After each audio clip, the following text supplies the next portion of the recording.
What is going on, everybody? Welcome back to From the Crypt, and let me welcome you to Franchise Wednesday, because today we are talking about Phantasm 3, Lord of the Dead.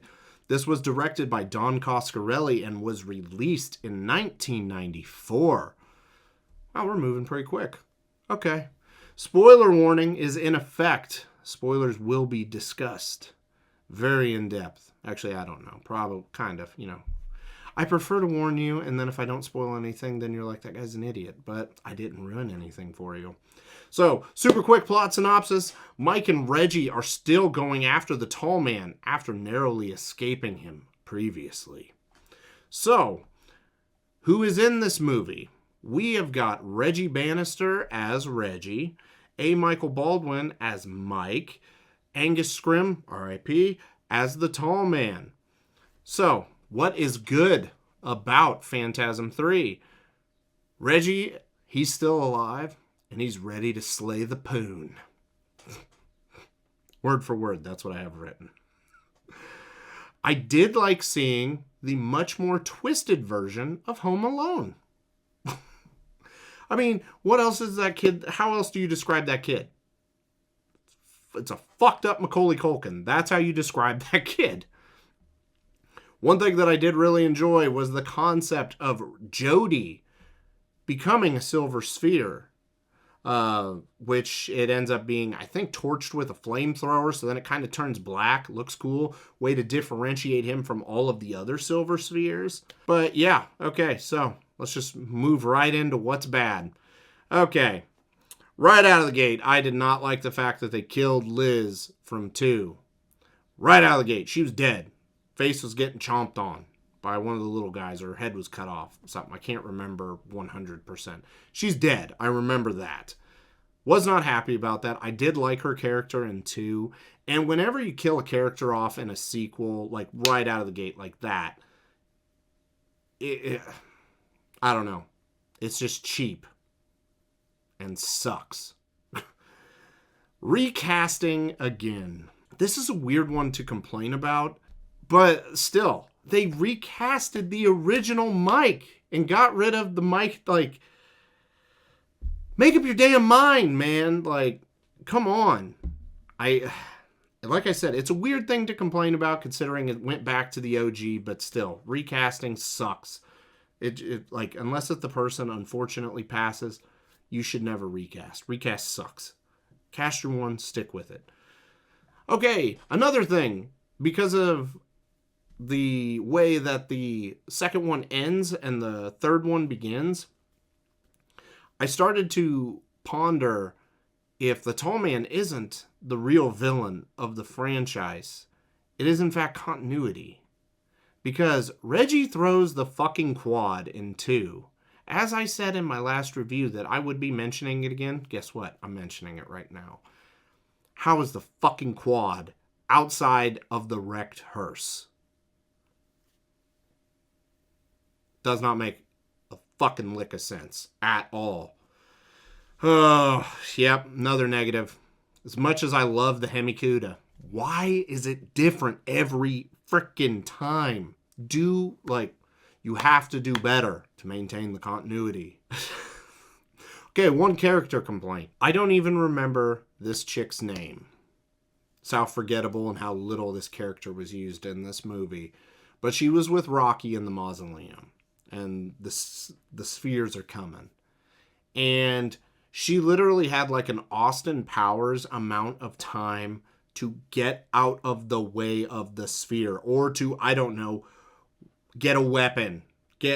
Oh, shit. Oh, I could have moved. Oh. Like, that is literally how it is. Except it is way fucking longer than that. I thought that was absolutely ignorant. Another thing that makes no sense. They left Rocky behind at the mausoleum. Okay. All right.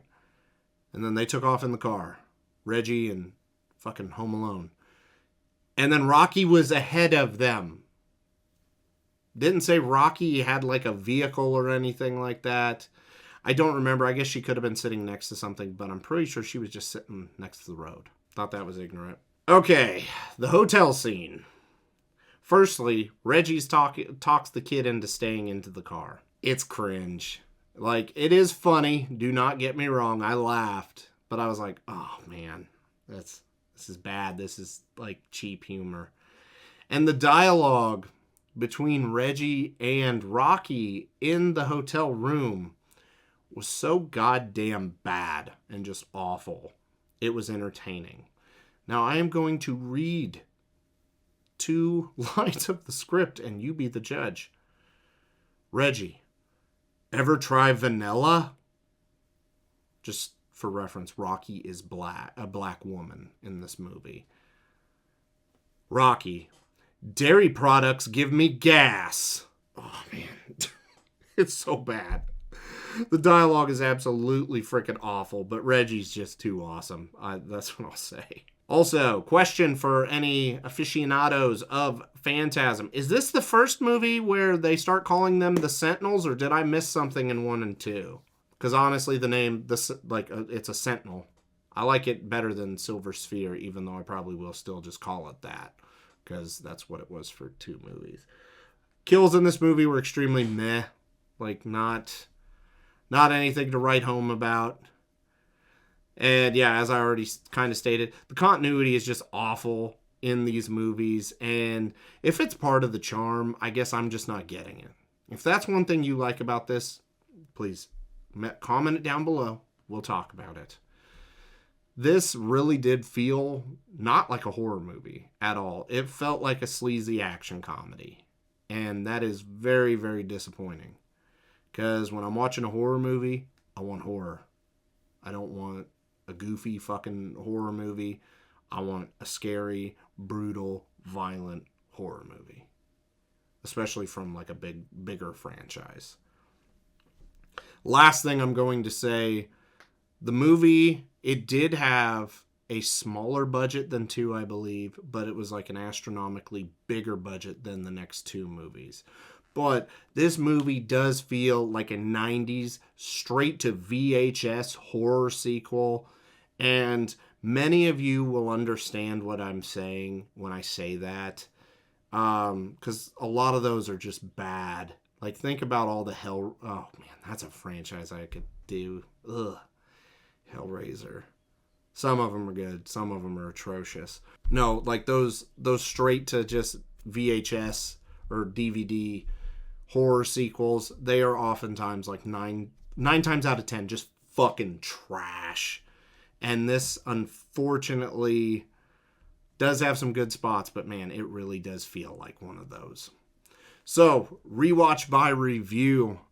Would I rewatch this? Maybe. I mean, I have. I've seen this movie probably like 4 or 5 times throughout the course of my life. It's not, I don't know. That's why I got maybe down. Would I buy it? I already got the set, so I'm good there. What score am I going to give Phantasm 3, Lord of the Dead? I'm going to give this a 5. Because it has some charm to it, but its negatives ultimately just really drag this one down compared to the other 2. So, that will do it for Phantasm 3, guys. Make sure to comment your thoughts on this one down below. Save the rankings for later on. It's coming. It's coming soon, I promise. Drop a like on the video if you enjoyed yourself today, and consider subscribing to the channel if you have not already. So, until next time, have a good one. From the crypt, his voice will rise.